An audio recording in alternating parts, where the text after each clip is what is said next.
All right. So I guess this group is very knowledgeable about hypothyroidism. I'm not going to spend a lot of time uh, talking about the basics of hypothyroidism. I think I want to go to the questions that we have. And as you all know, a minority of the patients that are treated with levothyroxine remain symptomatic. Levothyroxine is an excellent treatment for hypothyroidism. However, it doesn't work well for all of the patients. And that's the reason, we are here today discussing about this. And so you might wonder, what's wrong with this treatment? With these patients, when we say they don't do well on levothyroxine, what do they feel? Well, patients refer uh, cognitive impairment. Let me just go back. Uh, Low energy level, so they feel tired, especially at the end of the day, poor quality of life, they have mood issues, and they also complain of difficulty managing body weight. There are other symptoms, but those are the most important symptoms that referred by these patients. And why do they feel like that?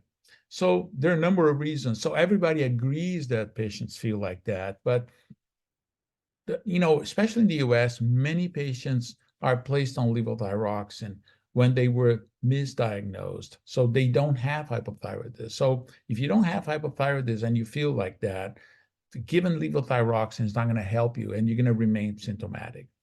Or patients do have hypothyroidism, but they're poorly managed. So the dose of levothyroxine is not appropriate.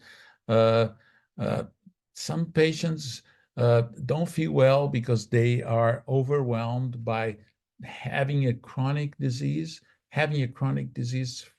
something for life that you have to take that tablet every day for the rest of your life. It may be overwhelming for a lot of patients, and this can explain why they feel so uh, poorly. And all other patients have comorbidities. What does that mean? They have other diseases.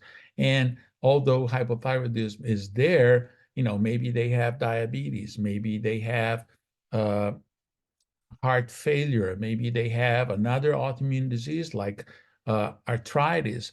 And so maybe the symptoms are not primarily caused by the hypothyroidism, but also by other diseases. So I think that all of these questions are valid and they need to be investigated. But the hypothesis that I work with is that treatment with levothyroxine does not provide a complete normalization of thyroid hormone economy. What does that mean? Well, it basically means that the thyroid produces two hormones, T4 and T3, as we're going to see in a minute. And when we treat patients with only one hormone, we hope that this only one hormone is going to provide relief of all those symptoms. But my point is that there is incomplete normalization of thyroid hormone homeostasis. And although it works for most patients, for some patients, that lack of complete normalization of thyroid hormone economy remains being a problem. And what do I mean by that? Well, this is the thyroid gland. The thyroid produces normally two hormones, one that's called T4, one the hormone that's called T3. And the important thing that we need to know from this is that T3 is the biologically active thyroid hormone. What does that mean? T3 is the hormone that actually does something. T4 is a pro-hormone. T4 by itself cannot act. T4 is inert. It doesn't do much. T4 must be converted to T3 in order to be able to do anything. So when we say, well, thyroid hormones are important for development, for growth, for metabolism, for cognition, what we mean is T3 is important for all of these things. It's not T4. T3 that's important for all of these things. And in the body, we have some enzymes, which are little engines that accelerate the conversion of T4 to T3. So the thyroid produces a lot of T4. It's a hormone that's not active again, But outside of the thyroid gland, in different organs, we have these enzymes that we call deiodinases because they remove iodine from T4. We are referring here as D1 and D2. There are two flavors of this deiodinase. These are the little engines. They convert T4 to T3, and then T3 is ready to go and do its job. Now, we know that this whole system, the pituitary gland, the brain, and the thyroid, the system is wired to defend serum T3. So it's really important that we maintain normal serum T3 in the circulation. And the question there is, when you don't have a thyroid anymore, when you become hypothyroid, your thyroid was destroyed by Hashimoto's disease, or it was surgically removed, or you receive radioactive iodine and your thyroid is no longer functional, you're treated with levothyroxine, which is T4. The question is, can these little engines, the deiodinases, can they provide sufficient T3 for the rest of the body to resolve all the symptoms? And that's the key question. And in fact, the whole basis of treating patients with hypothyroidism only with levothyroxine relies on the concept that, yes, these enzymes can convert T4 to T3 and produce sufficient amounts of T3. But can they? That's the question. Can they do that? For years, for decades, we've learned that, of course, the deiodinases, these little engines, can produce normal T3, and you don't have to worry about it. Now, I questioned that. I started questioning that, and others have questioned that as well. And we, fortunately, last year were able to provide very convincing data of what's going on, because we were obtained large number of patients that are treated with levothyroxine, and we studied T4 levels, T3 levels, and the ratio of T4 and T3. And so bear with me, and we're going to go step by step on this graph here, and you're going to see it. Forget about the left columns now. Just focus on the right columns. These are the levels of T4 and T3 in 250 patients that are being treated with levothyroxine, okay? So now, to compare with this 250 patients treated with levothyroxine, we created a control group, 1,000 individuals with a healthy thyroid, part of the same cohort. This is called the ELSA project. They're part of the same cohort, and they have the same sex, they have the same age, they have the same comorbidities. So these are matched controls, meaning it's valid to compare these 250 patients that are treated with levothyroxine with these 1,000 patients that have a healthy thyroid. Now, let's focus on the left column now, on the healthy controls. What I have here is the levels of T4 over a period of 8 years. So you see here down at the bottom, we measured baseline 0, 4 years later, and 8 years later. And we have here the mean represented by the red line, plus minus 2 standard deviations. This is how you define the normal range. For these 1,000 control individuals, the normal range is here, mean plus minus. You see everybody is pretty much inside the range plus minus 2 standard deviation. Now, look at the patients that are treated with levothyroxine. There's something missing here. So they all moved up. You see all the levels of T4 in these levothyroxine patients are moved up. There are lots of patients that are above the normal range. T4 levels are very high. Almost no patients here on this area that's minus 2 standard deviation. So you would agree that T4 levels are up. Now, look at the T3 levels. Again, mean plus minus 2 standard deviation. And look what happens in patients treated with levothyroxine. There's empty here. The upper part of the normal range on the T3 levels, it's pretty much empty. they're all concentrated at the bottom. And there are some patients that are actually below the normal reference range. So this is really important because doctors now can see what happens when we treat patients with levothyroxine for a long time. We are forcing T4 levels to go high, and we are forcing T3 levels to go low. And you can see how different it is from these two populations. I put here just to highlight the emptiness of these areas. This is another way of looking at the same data.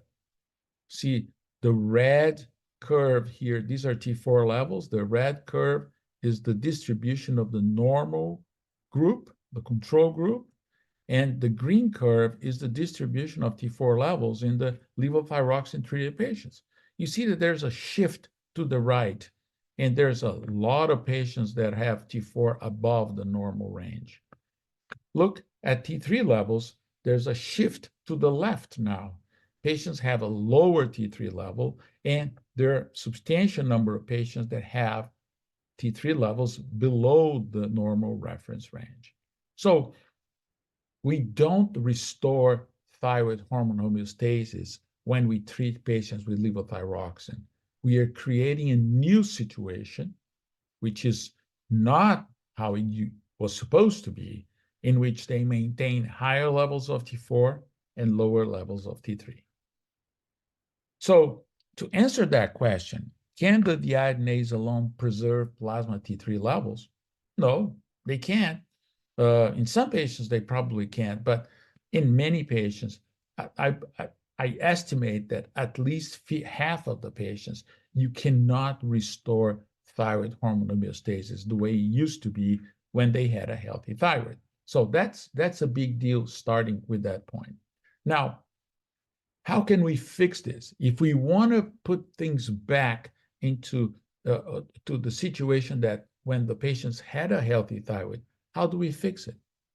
So right now, there's only way of fixing it. We need to give a combination of T4 and T3, because when we give a combination of T4 and T3, we actually lower the dose of T4 and we add a little bit of T3 so that the higher levels, those T4 levels that were high, actually are going to come down a little bit within the normal range.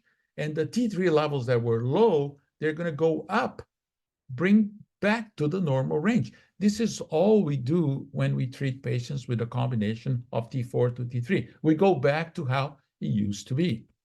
Now, is this an effective therapy?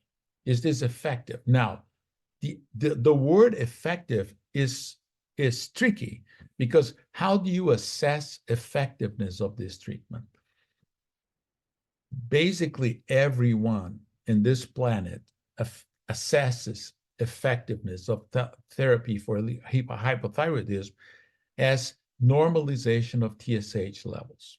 So if the therapy can normalize TSH, we say, yes, it is effective. And we can discuss that later. I know there's a lot of discussion whether or not this is the right way of doing it.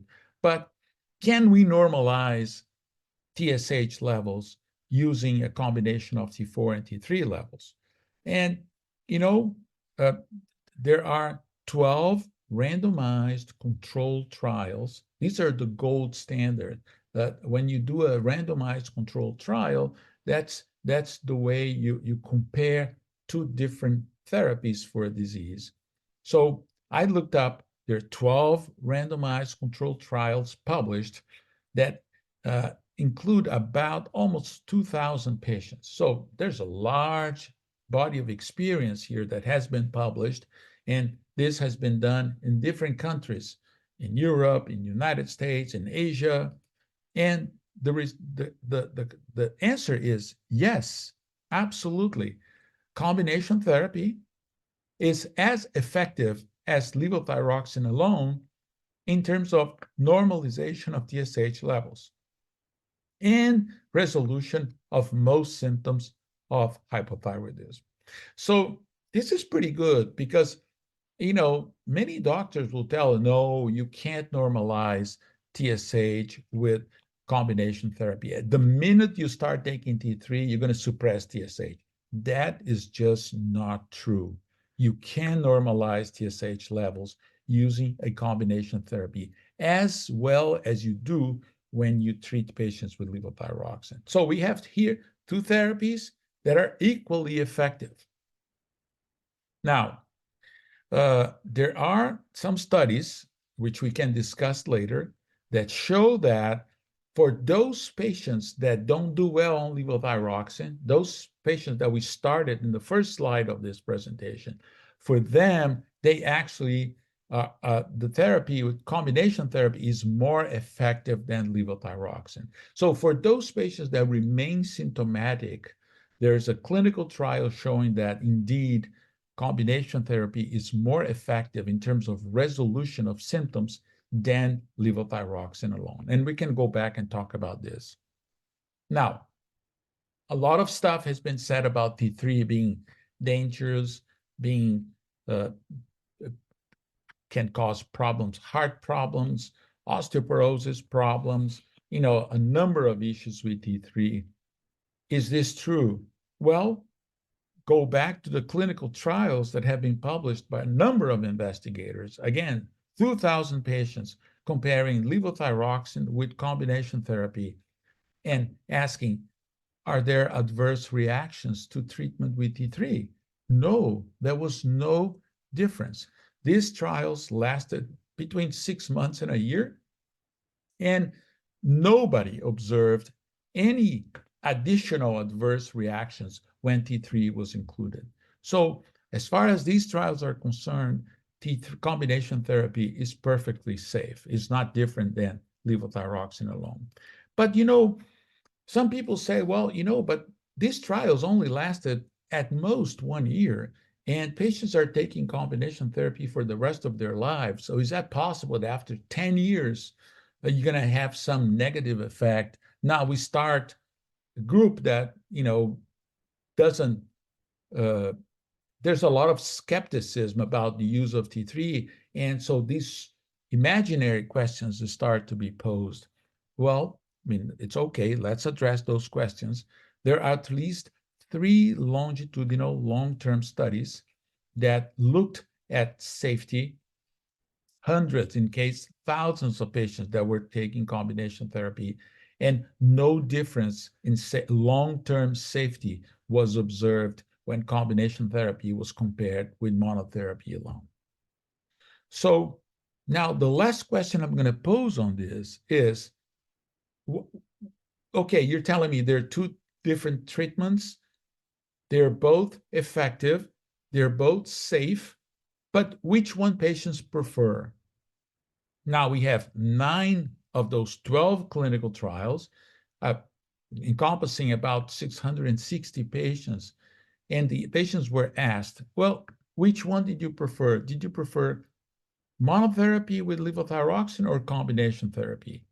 And amazingly enough, these are the results. Half of the patients prefer combination therapy. Only 25% of the patients prefer levothyroxine, and 25% of the patients had no preference. So this data has been published. We published last year this meta-analysis showing this nice graph, but the trials that led to this meta-analysis have been published already, 10 or 15 years ago. And I'm puzzled. When we saw this, I said, well, why are we not talking about this? This is really a big deal. I personally didn't know until we did this study that we published last year. I didn't know that if you compare combination therapy with levothyroxine, you have a 2-to-1 preference. So the way I see this is we have 2 treatments, levothyroxine versus levothyroxine plus T3. Safety, there's no difference between them. Effectiveness, there's no difference between them.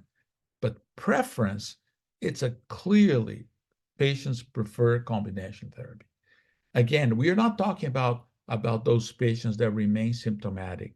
We're talking about all patients. These are studies that encompass They included all patients.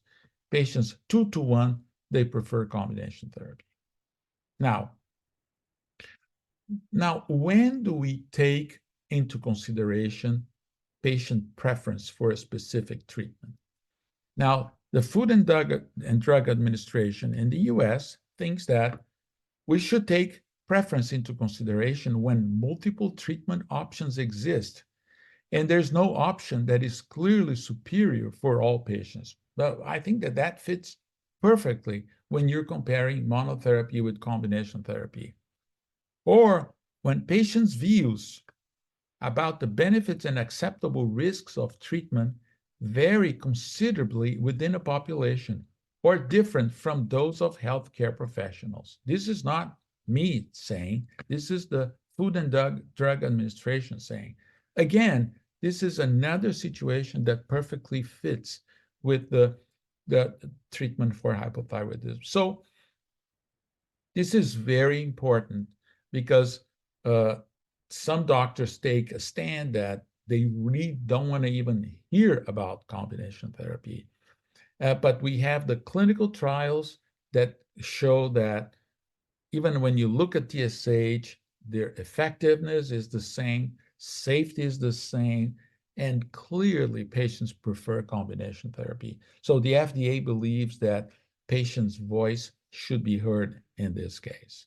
Now, as a result, slowly, of all of these studies, the guidelines from different professional organizations have changed, starting from 2012 in Europe, 2014 in the United States, 2018, more recently, 2023, the Society for Endocrinology, which is the UK Society for Endocrinologists, the British Thyroid Association, the European Thyroid Association, the American Thyroid Association, they all say in different formats the same message, which is the way you treat patients with hypothyroidism is with levothyroxine. Fine. If full recovery is not obtained, you're okay. It's okay to try combination therapy with T4 and T3 as long as you don't do it routinely. I think that this will be revised in the near future, but right now, this is what they say. Now, as a result of this, look what happens with utilization of combination therapy in the United States. Starting 2010 and now 2020, we have about 2 million patients in the US taking combination therapy. About half a million, 400,000, they take synthetic tablets of T4 and T3. About 1.5 million, they take desiccated thyroid extract, which is a powder that contains desiccated pig's thyroid that also contains both T4 and T3. So this corresponds to about 10% of the population of patients with hypothyroidism in the US are taking combination therapy. Now, because there's so many patients now taking combination therapy in the US, we actually have access to data from a large number of patients, and we can actually start asking more interesting questions. So as Luis mentioned, I moved from Chicago to Texas, and in Texas, at the University of Texas, we have access to a network of patient records, and we have access to about 150 to 200 million medical records from patients in the mostly in the United States. So when I saw that, well, my God, this is gold. So let's ask the same question. I mean, the only question I know how to ask. Let's find patients with hypothyroidism. So we were able to identify 1.8 million patients with hypothyroidism that are being treated among these 150 million patients. And we also identified a control group with 28 million patients. So these are very large numbers, 1.8 million and 28 million. And obviously these patients, these two groups are different. So we use a statistic tool called propensity score matching, in which for each patient with hypothyroidism, we found an identical mirror or almost identical mirror in the control group. So by using this propensity score matching, we end up with two very similar populations, 1.7 million patients with hypothyroidism and 1.7 million patients in the control group. And these are matched, balanced populations. So the only difference, or the biggest difference, was these patients were taking levothyroxine for treatment of hypothyroidism, and these patients had a healthy thyroid. Okay, so we were interested in dementia, and we just asked after they started, the index point here is the moment they start taking levothyroxine, and they were followed for the following 20 years. So this is a 20-year observation after they started on levothyroxine. And when you compare patients with hypothyroidism and control group, what you see is overall dementia, patients with hypothyroidism have a 1.4 greater risk of developing dementia than the control group. If you talk about vascular dementia, which is related to atherosclerosis or Alzheimer's disease, you see that the risk is pretty similar. Well, I mean, is this surprising? Yeah, but I think it's a little bit surprising for me. When we look at mortality, I was surprised with this. Patients with hypothyroidism have about 1.3-fold greater risk of dying when you compare with the matched population with a healthy thyroid. Well, and this is both for females and males. You see that male results are very similar. So, I mean, how do you explain this? I mean, let's not blame this on levothyroxine. I mean, don't forget, hypothyroidism, for the most part, is an autoimmune disease. And being an autoimmune disease, when you have an autoimmune disease, the chances are that you're going to develop another autoimmune disease. You might not even know that you have autoantibodies against different parts of your brain or different parts of your body. So it is a chronic condition. So being a chronic condition, an autoimmune condition, it's not surprising that mortality is increased and dementia is increased in these patients. So this is, just not published. We're finalizing the manuscript where we're going to publish this. But the biggest question is, what happens when we compare monotherapy with levothyroxine versus patients that are taking combination therapy? Do we have those patients? Yeah, we were able to find 130,000 patients taking combination therapy or desiccated thyroid extract or synthetic levothyroxine plus liothyronine. And we compared with the 1.8 million patients taking levothyroxine. Again, we used propensity score matching, and we created two very well-balanced groups with 130,000 patients taking levothyroxine, 100,000 patients taking combination therapy. Now, again, dementia and mortality. What did we find? We find that when you compare levothyroxine with combination therapy, levothyroxine has a greater chance of developing dementia, 1.3-fold greater than combination therapy. Either vascular dementia or Alzheimer's, it's greater. Well, atrial fibrillation is something that people are always concerned about treatment with T3, with liothyronine. And amazingly enough, atrial fibrillation was more common in patients taking levothyroxine as opposed to combination therapy. And mortality was greater in the group taking levothyroxine when you compare with combination therapy. So this data for me is solid. It's based on, again, 130,000 patients in each group. So we're talking about 250,000 patients here in which we compare the two forms of treatment. And it's clear that in this case, combination therapy it's superior, it takes advantage over levothyroxine alone. So I'm going to show two more slides, and I'm going to stop and ask questions and start a discussion. There are a lot of conclusions that come up to mind, but I think that the most important message is treatment with combination therapy is effective, it's safe. Patients prefer treatment with combination therapy. This is really important.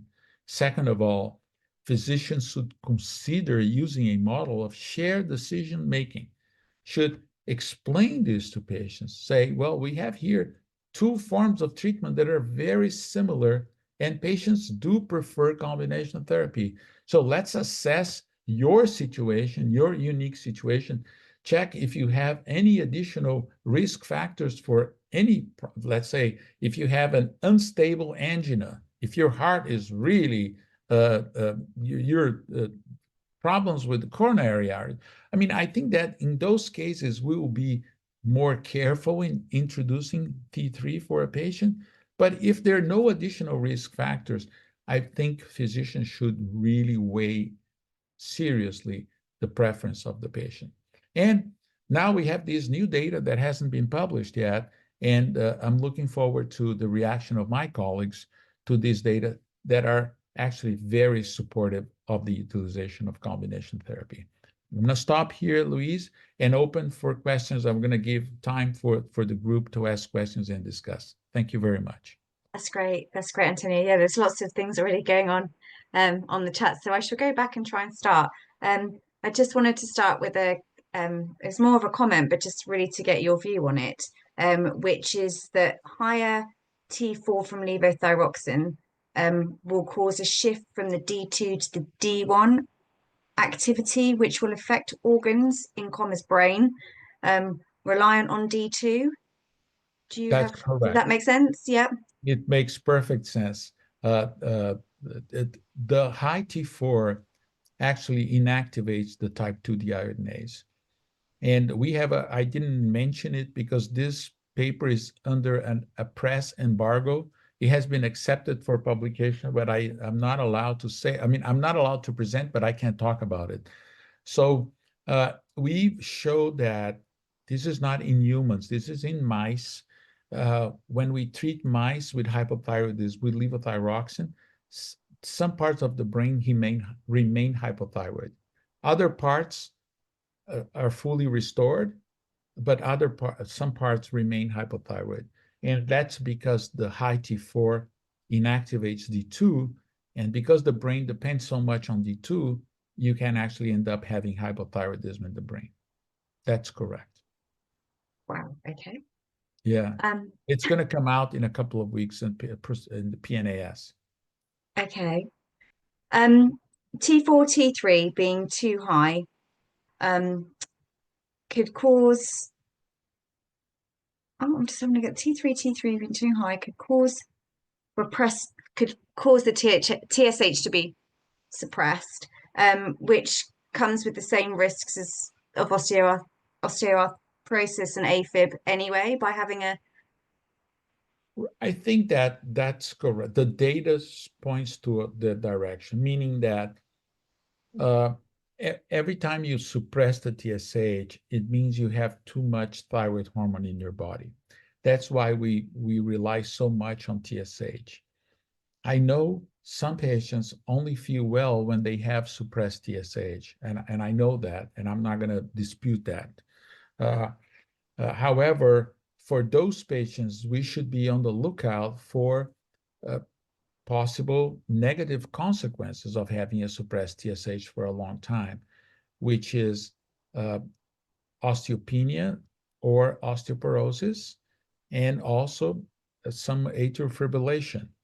Although I think we need more data on that. We don't have a lot of data, but the data we have points towards TSH being a good indicator.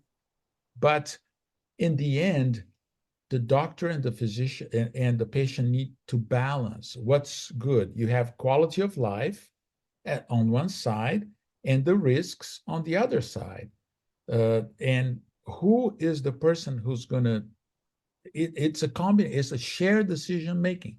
Patient and physician should balance the quality of life and the risks. And there are a number of risks that are acceptable if that improves significantly the quality of life of patients. Yeah. So if a patient has high T4, T3, but a euthyroid TSH, so to speak, or their Yeah. TSH is not suppressed, are they still at the same risks? No. If the TSH is normal, all the data we have is based on TSH. We don't have data based on T4, T3 ratios. And basically because people don't measure T3. In general, physicians were taught not to measure T3 in patients that are treated with levothyroxine. Therefore, we don't have a lot of data there. We have to start measuring T3 to accumulate data, but so far, everything is pretty much based on TSH levels. Okay. And someone's asking, do the higher levels of T4, is that the cause for having a lower T3? Uh, Is it as straightforward as uh, that? so it's not quite that way. What happens is that you have these deiodinases that, so patients take tablets, right? The only thing the patient's taking is levothyroxine, is T4. So the deiodinases have to produce T3 for the circulation. And the T4 inhibits TSH. Also, in order to inhibit TSH, T4 must be converted to T4 to T3. So you have two processes going on at the same time. T4 is converted to T3 in the pituitary gland to inhibit TSH, and T4 is being converted to T3 in the periphery to provide T3 for the circulation and all the other tissues. These processes are not coupled. So the process that converts T4 to T3 and inhibits TSH is much more effective than the process that converts T4 to T3 and provides T3 for the body. So that when the patients start taking tablets, T4 is very effective in inhibiting TSH, is not nearly as effective in producing T3 for the circulation. And therefore, you end up having this unbalanced situation, and which is the way it should be, because remember, under normal conditions, the thyroid makes both T4 and T3. So you need to have room for T3 that's coming from the thyroid, because if you don't have this imbalance, then there's no room for T3 coming from the thyroid. Imagine, if you could just replace the thyroid with T4, then why is the thyroid producing T3? There's no place for T3. So the imbalance between these two processes to create room for the T3 coming from the thyroid. And when we don't have that, you're lacking T3 in the circulation. So this is the result of the studies I just showed you. We have a patient on the call who's currently on T3 only. I think we've talked about this before in one of our sessions, that comes with its own concerns That and challenges because they're still symptomatic apparently. right. That's not the standard view of treatment of hypothyroidism. Uh,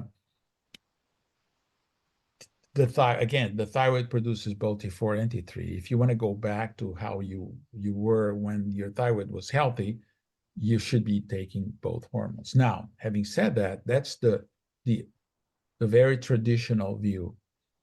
I myself had several patients taking T3 only, and I hear in social media, in different forums of patients, a number of patients taking T3 only.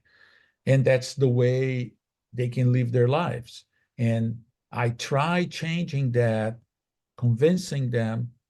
Not a single one in my experience was I able to convince them to give up on T3 and go to combination therapy. Okay, so why do these patients feel well on T3 only? I don't know. I think we need more research, There are very few patients. This is not, when we're talking about millions of patients, these are a handful, maybe a few hundred. So if you think about 1.8 million as opposed to a few hundred, is very hard to assess these patients. Maybe as a group in the future, we could do a study. But right now, I respect these patients because they're telling me that that's the only way they can live their lives. And what physicians should do is to work with these patients and, again, identify risks. Are there additional risk factors that could be placing the life of this patient in danger, or having a better quality of life justify the additional risks of having T3, taking T3 alone? The problem with taking T3 alone is that you need to take a lot of T3 in order to restore euthyroidism, about 65, 70, 80 micrograms per day. And that provides large swings T3 levels in the circulation. Patients might complain of palpitation, shortness of breath. But again, patients are different. They have different sensitivities. Doctors need to work with their patients, considering quality of life and risk assessment. Yeah.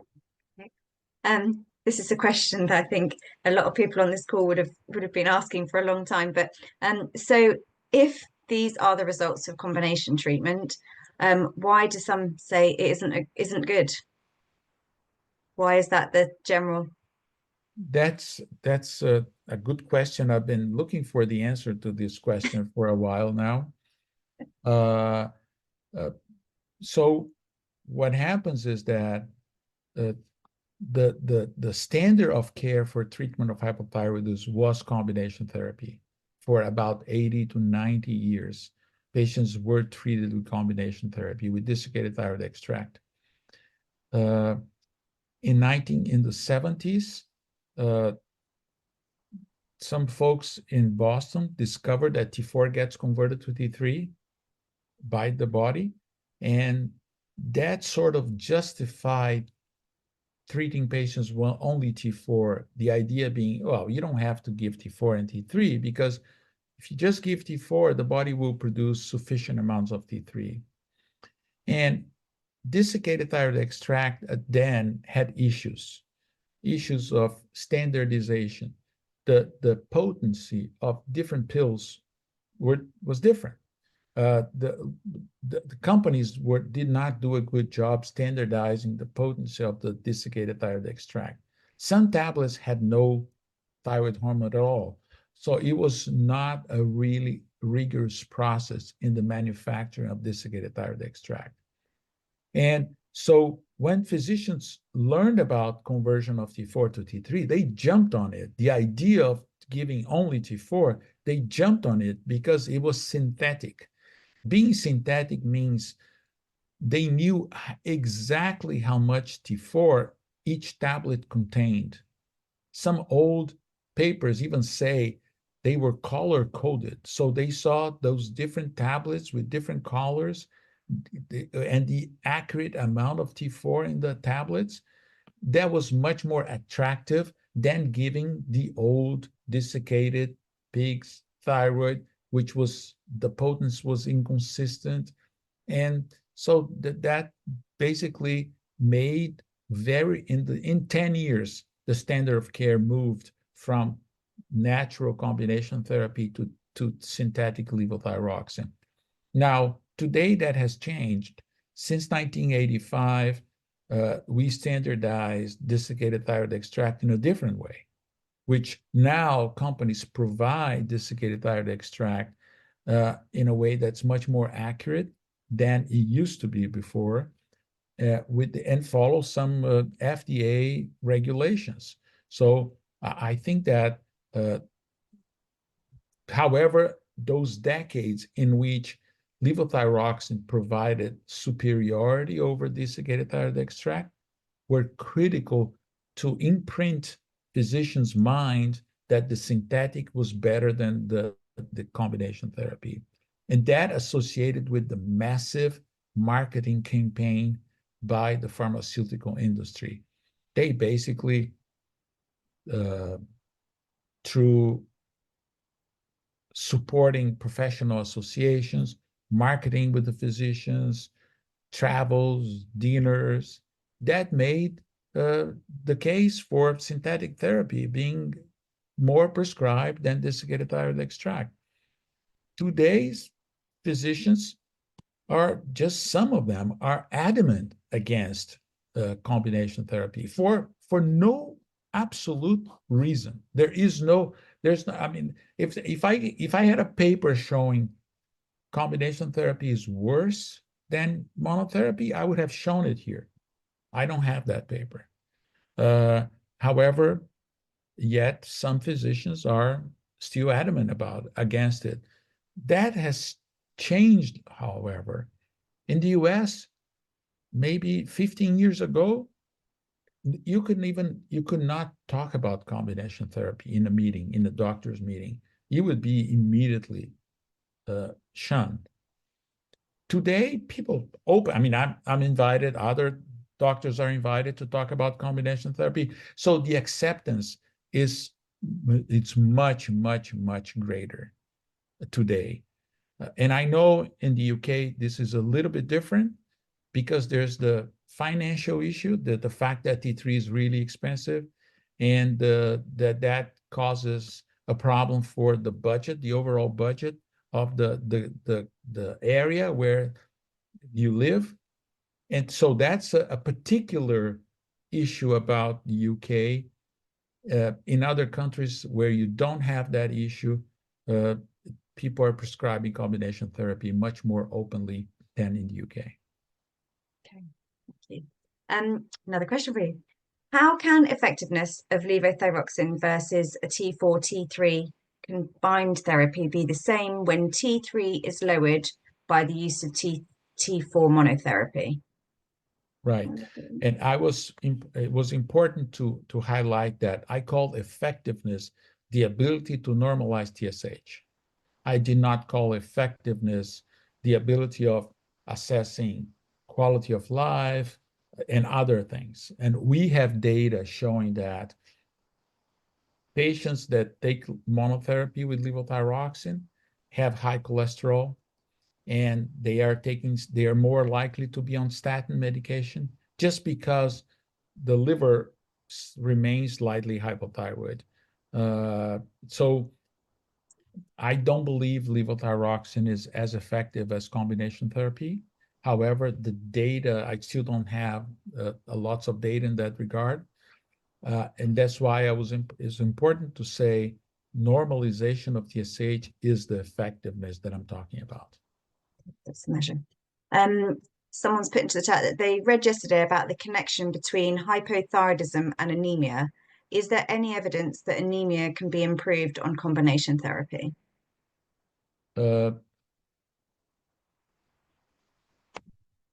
Yes, I mean the anemia is an important complication of hypothyroidism. It's because thyroid hormone stimulates hematopoiesis. So if you give levothyroxine or combination therapy, both should be perfectly fine to restore the normal levels of red blood cells. I would say that I have no evidence that combination therapy is not effective. It's not effective in restoring normal red blood cells counts. So right now, the answer will be yes, both are equally effective in restoring, fixing anemia. The question here is, again, something we may have already covered, but I just want to make sure that everybody, I read out what everybody's written to you. It says, it's quite a long question, so just bear with. I'll try and summarize it the best I can. It basically says, why isn't the objective to normalize FT3 and FT4 levels? Measuring TSH is surely irrelevant when someone doesn't have a working thyroid to be That's produced. a great question. I think that the problem with measuring, relying on T4 and T3 is that T3 has a very rapid kinetic. What does that mean? After patients take a tablet of T3, T3 is rapidly absorbed and it goes up in the circulation, peaks at 3 hours, and then starts to come down. And then after 3 or 4 hours, it comes down. So doctors will ask, well, when should we measure T3? If your goal is to normalize T3, when do you measure T3? Before you take the tablet, 3 hours after take the tablet, 6 hours after you take the tablet? So normalizing T3 is sort of a dynamic goal, which is maybe challenging. And however, in patients that do well on levothyroxine, you don't have to do any of that. You just put the patients on levothyroxine, and that's probably 85% of all the patients, they're fine.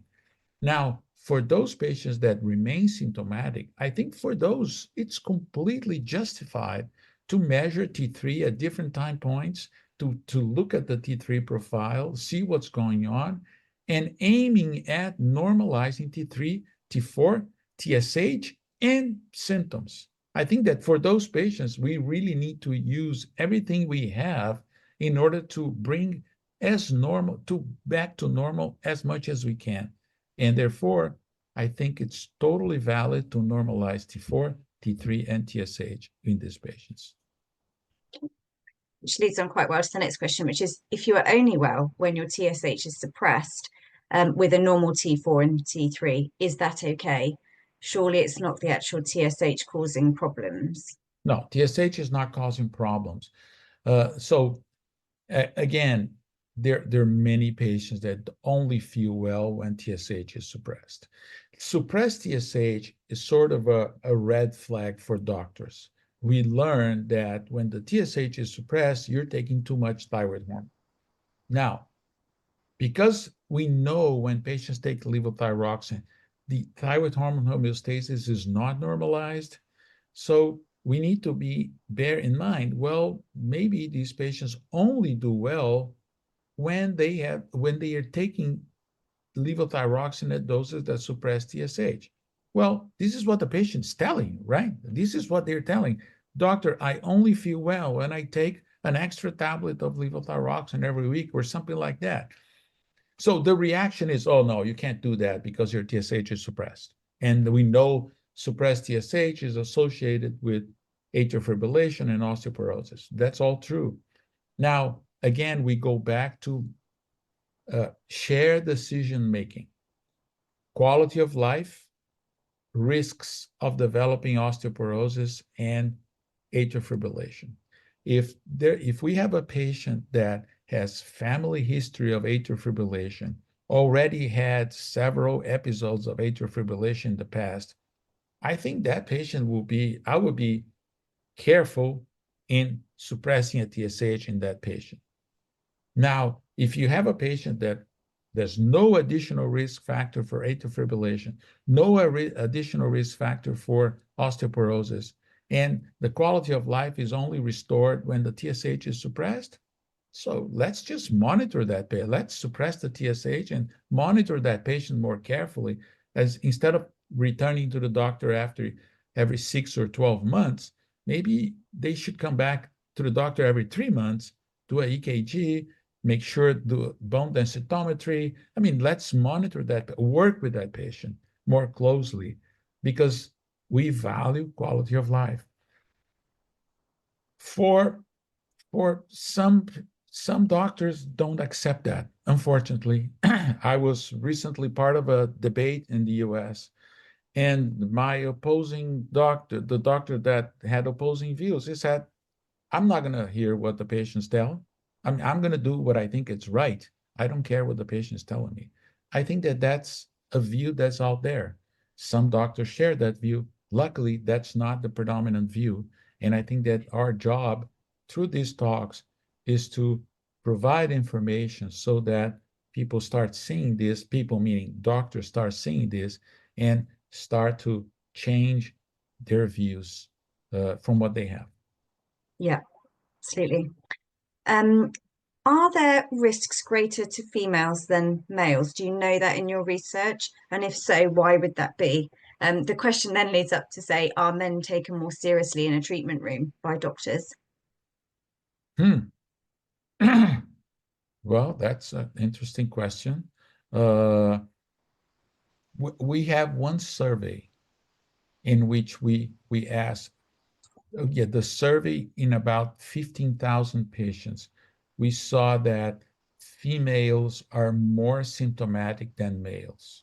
Now, that's a that survey is biased because maybe women are look for more social media than men. I mean, I have no idea. We have not done anything consistent in terms of, okay, let's look at remember matched controls and stuff. So we don't have that.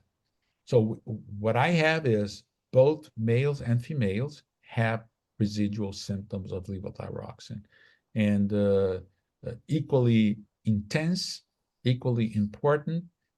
This only survey that I had showed that women were more symptomatic than men, but bias could have resulted in that. I can't assert that for sure.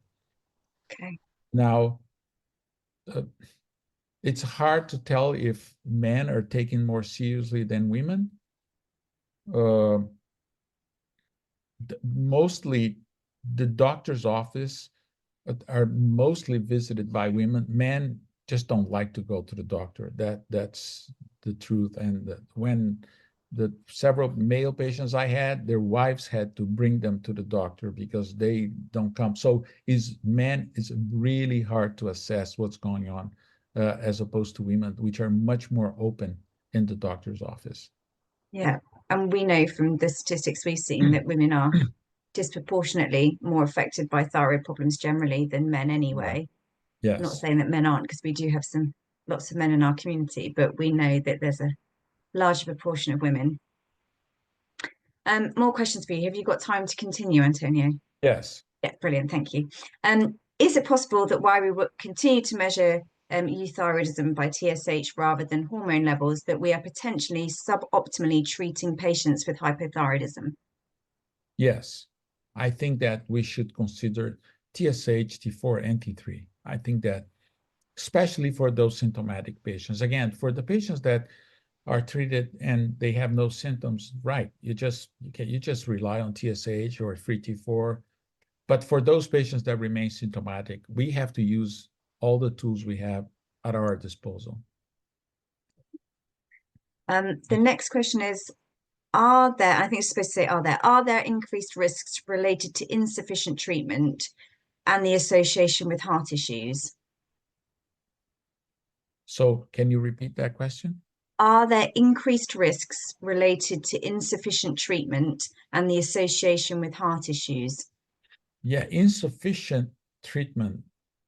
Yes, that's as bad as over treatment for hypothyroidism. So we should really gauge the amount of levothyroxine or combination therapy that we're giving, because insufficient treatment may lead to excessive lipids in the body, might also cause atrial fibrillation, might also cause stroke. So um, insufficient treatment is at least one study done in veterans in the United States show that is a U curve. The incidence of brain stroke and atrial fibrillation, it's high when there's over treatment, and then it's high when there's under treatment. It's a U curve. So it's equally bad for patients. Someone's asked when the publication date of the latest data is going to be. Okay, so the study I was referring to in the brain is going to be published in a couple of weeks in Proceedings of the National Academy of Science.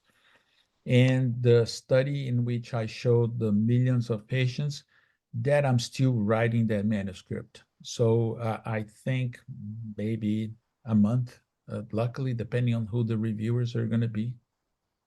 Okay, excellent. Thank you.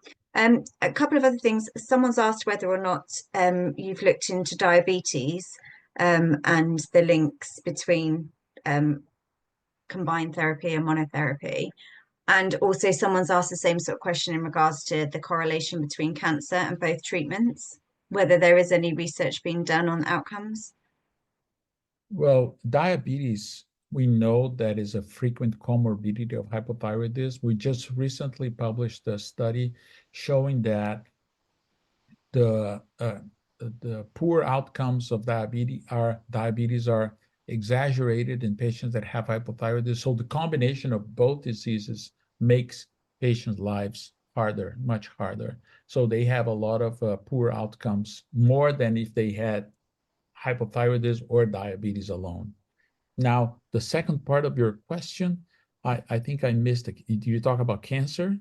Yeah, whether there's any outcomes that, in the same way that you've looked at things like dementia, whether there's been any research No, into no, cancer. no, I have not looked at cancer. That's a good question. Why is mortality higher in patients taking levothyroxine? What is the cause of mortality? We have not been able to look at that so far. We will, but not so far. Okay. Do you think, or do you know from your research, if there's any greater risk for someone with pernicious anemia trying combination therapy? No, there's no additional risk. That hasn't been reported at all. Okay, that's good. Um, just trying to read some of these are comments.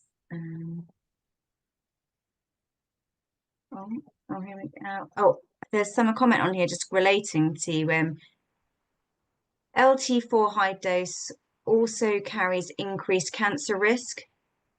LT4 monotreatment failing continuing symptoms. UK guidance suggests first increase T4 up to FT4 max range to attempt symptom removal. So dementia slash cancer double risk inbuilt. Those are very, those are few studies that suggest that increased incidence of cancer in patients taking levothyroxine. I think that we don't have sufficient data to conclude anything. My conclusion will be much simpler than that. Why do I want to carry my whole life with a T4 that's above normal? I mean, that's just the normal range is right there for you to see. Keeping a hormone that's above normal, it's probably not good. Otherwise, it would not be a normal range. So I think that it's wise to maintain T4 within the normal range, and in and probably carrying it above the normal range, there will be consequences. And the reason we don't know about them, every time at least in the United States, the Food and Drug Administration approves a drug, they have to show safety, and safety means short-term safety, long-term safety. Safety studies with levothyroxine have never been done. That's the truth. So long-term populational studies with levothyroxine, the FDA approved levothyroxine without asking for a single clinical trial. This drug was approved uh, without clinical trial. I don't know how to say it differently, because it was so shocking for me when I learned that uh, instead of looking at safety, long-term safety, uh, we should have, but we didn't. And as we look for, we're going to find things, I'm sure. As we found mortality increased, atrial fibrillation, we found dementia. Again, these are not necessarily linked to levothyroxine. They could be linked to hypothyroidism as a disease. But giving levothyroxine only, maintaining a above normal T4 could play a role as well. I think this deserves an investigation. Well, this leads on brilliantly to the fact that lots of people are saying, if you would like research candidates, we have a whole pool for you right here. Thank Lots of you. people who've kept years and years of blood test results and Thank you very much. all of those things. So you can bear that in mind, Tony. Thank you. Thank you very much. Um, just get to the next question where it says, what would you say to those practitioners who say to their patients that there's no benefit in combination therapy and that the perceived benefit is all in their head? No, that's not true. Those randomized controlled trials, you should point to that paper. That paper was published. We published that paper last year. 660 patients in 8 randomized controlled trials, when asked blindly, they didn't know what they were taking. The doctors did not know what they were prescribing. 2 to 1, they prefer combination therapy. So there's a clear preference of combination in favor of combination therapy when compared with monotherapy with levothyroxine. So that by itself, I mean, if you prefer something and they're both safe and effective, why not give the one that patients prefer? That's the part that's the benefit is right there. And the studies are blinded. So, and the studies have been, I mean, I think that we are just ignoring because of that pressure against combination therapy that I discussed earlier. I think patients should just take that picture, that pie chart that I showed, which is published, and just handed that to the doctor. Thank you. Somebody's asked because they've just started combination therapy, which shows that obviously there are some people somewhere prescribing it. Can you give some ideas as to the ideal ratio of combination therapy? What should they aim for? Currently, they're on 100, I'm guessing mcg of levo and 10 of lirathioronine. So there's no magic ratio that we should be using. I find it in my experience that this ratio needs to be customized for each patient. There's some initial numbers that can be used. The doctors know about those numbers, but in most cases, they require further adjustments. The important thing is that if a patient is taking an example, 100 micrograms of levothyroxine, and is trying to introduce combination therapy, to switch to combination therapy, the doctor should not only add T3 on top of the 100. The 100 has to be reduced slightly to create room for the T3 to come in. Because if you just add T3, what's going to happen is the TSH is going to be suppressed and the patient will develop thyrotoxicosis. So I mean, I think I can't comment on specific questions for specific patients. It's hard, but the idea that you have to reduce the dose of levothyroxine in order to introduce the dose of liothyronine is really important. Thank you. You mentioned when we were talking about the guidelines that had been agreed by the various different thyroid associations. Mm-hmm. You mentioned that they are likely to be reviewed. Can you offer any more insight into that? Yeah, well, the American When? Thyroid Association has a working group right now in which they are revising their guidelines. The last guidelines are from 2014, so it's been 10 years. They're revising it. And the good thing is that there's so much new data since 2014 to now. There's so much new data that has been published. So I am sure their recommendations are going to be modified, and simply because there are 2 million patients in the United States taking combination therapy. They just can't say, oh yeah, we shouldn't be doing this. Well, I mean, there's a big disconnect there. 2 million patients clearly are using it, so we need to address that seriously, meaning, is it dangerous? What's the evidence that this is not good? What's the evidence that this is good? Or we simply don't know. And instead of just rejecting it up front without looking at the evidence, I think that people will be more focused on going after the evidence as opposed to their personal feelings. I feel that there's a lot of personal feelings right now and political motivations right now that should not be part of this dialogue at all. We'll keep an eye out and see what their new guidance is like then. Um, Someone else has asked if you have Hashimoto's and you have no function in your thyroid, it is clearly the case that combination therapy is the right one for you. And if that isn't working well, what is recommended? So I'm taking from that they've got Hashimoto's, obviously tried combined therapy, it isn't working well. What's recommended? Well, what's recommended is to look for other causes of these symptoms, because that's, Hashimoto's, again, is an autoimmune disease. And when you have one, you're more likely to have a second or a third one.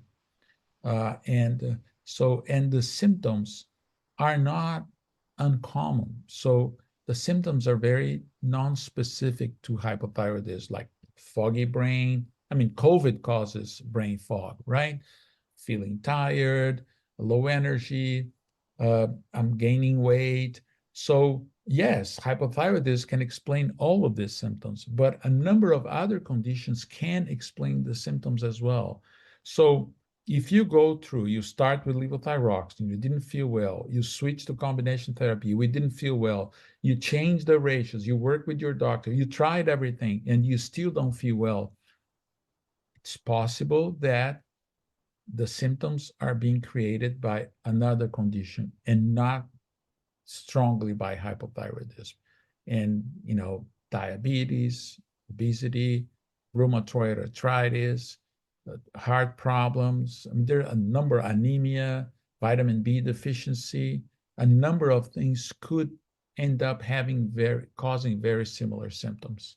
Yeah, we also have been involved as a charity in terms of updating the menopause guidelines as well Oh, in the yes. UK, just because there's a lot of crossover of symptoms Oh, yes, absolutely. for that as well. So that's something else to bear in mind. Um, Got a question here saying, are medics considering why some patients do well on a single dose of T3 daily with T4, which seems to confound the short half-life of T3? Right. I mean, that's why I thought it has to be customized, the dose of T3. It needs to be customized. Some patients do perfectly well with a dose in the morning. Other patients require taking 2 doses. Some patients take 3 doses of T3 per day. And I think that this needs customization. Now, why is that? Uh, I don't have the mechanistic explanation for why patients do well. Some patients do well on one dose and others require more than one dose. I don't know the explanation for that. We don't, I don't just don't have the answer. I've got a patient that says suppressed TSH and T4, but a normal T3 level. The doctor wants to lower the T4 meds. Could you possibly throw any light on why TSH and T4 would both be suppressed, but T3 normal? No, the T4 and TSH can't be suppressed at the same time. I mean, TSH suppressed T4, uh, the, this would be a case in which patients taking only T3, that would be T3 monotherapy, I guess, because otherwise T4 will not be suppressed means very low, right? Yeah. So I don't, Maybe question those results. yeah, I don't understand the question. When TSH is not an active hormone, why would levels of TSH be relevant to adverse effects compared to T4 or T3 levels? Uh-huh. Because TSH is produced by the pituitary gland.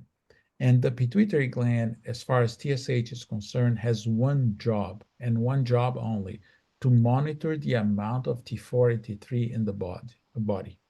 So, and TSH is like, when you're driving your car and you have the speed of your car showing what the speed of the car, 50 miles, 60 miles per hour, that's TSH.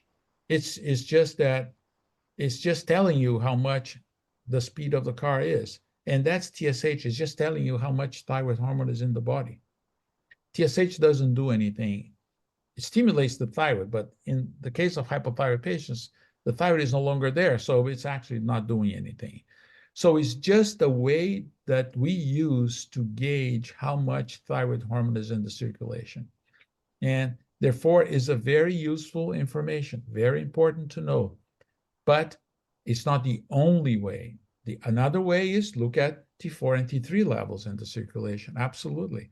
And we've been so indoctrinated to look at TSH that we for decades we were ready to ignore T4 above normal, T3 below normal, as far as TSH were normal, which is, in my mind, it's just nuts.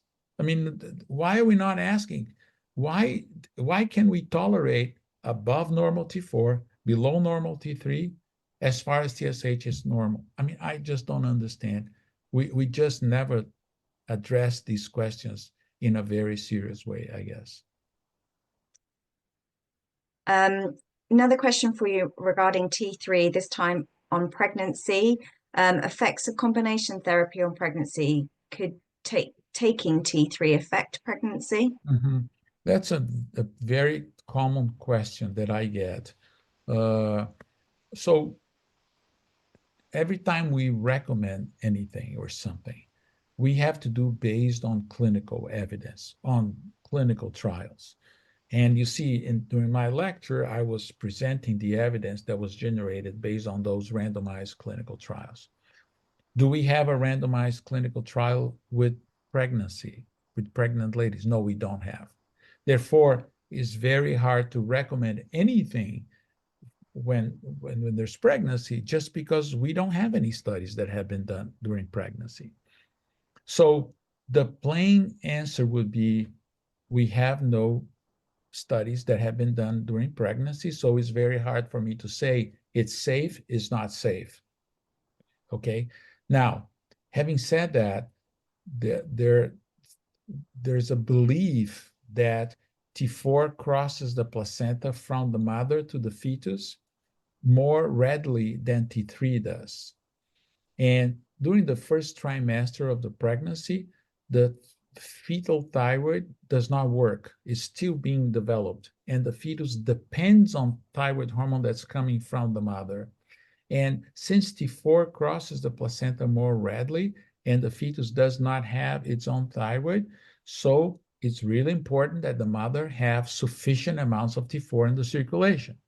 Now, the concern with combination therapy is that somehow that would lower the T4 levels in the mother, and that will sort of prevent sufficient amounts of T4 from crossing the placenta. Has that been shown? No, that hasn't been shown. This is just a hypothetical concern. Has anybody found anything bad with combination therapy with pregnancy? No, people have not found anything. It's just a hypothetical concern. Before 1970, all women that were pregnant and had hypothyroidism were treated with combination therapy since 1890 until 1970. So we don't know there are no reports showing that combination therapy is bad for pregnancy. However, that's one piece of the information. The other part of, if I tell you, oh yes, it's okay to use combination therapy during pregnancy, it means I have a clinical trial that supported that. Do I have a clinical trial? No, I don't. Therefore, my recommendation is work with your doctor. The doctor will know, in your case, what's best. Right now, it's really a matter of what you agree with your doctor to be, because there's no any negative or positive things that have been shown with combination therapy. Okay, there's just not the research out there yet. Yes. Okay. Would you? I'm going to ask one more question, I think, Antonio, because I'm really conscious of the time for you. And then we have got other questions, but what I would say is that as we've pre-discussed, if it's okay, I'll submit them to you, Yes, and we'll go back to those individuals. But the final one I'm going to ask is, would you say it is essential to test FT3 and FT4 when you're on combination therapy? Yes, it's essential. So what I do is FT4 there's T4 has a long half-life, so you measured free T4 in the morning before taking the tablets, any tablets. Then you measure free T4 and free T3 or total T3. It doesn't really matter much, but you have to have a measurement before taking the tablets for both T4 and T3. Then 3 hours after you took the tablet, you measure again. So you have to stay in the lab. You take the tablet in the lab, sit there and wait for 3 hours. Because then at 3 hours, there's the peak of T3.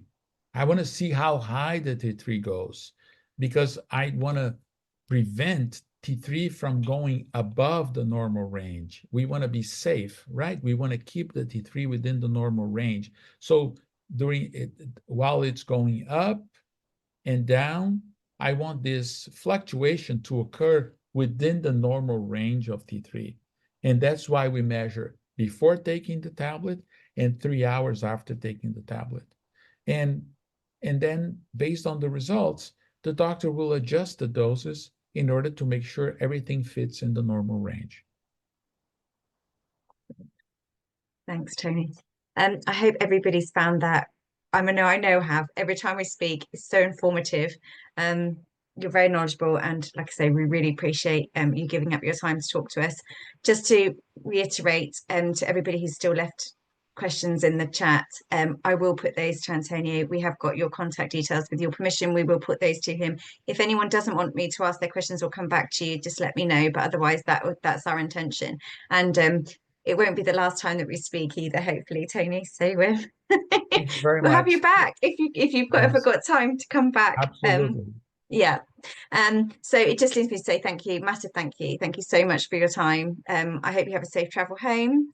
Thank you. And yeah, we will be in touch, and we will, like I say, this is being recorded, so this will be shared on our YouTube channel for anyone who wants to go back and look at any information. And once we know the research has been published, we will share on our community through our socials, and we'll keep an eye on the ATA's updates as well.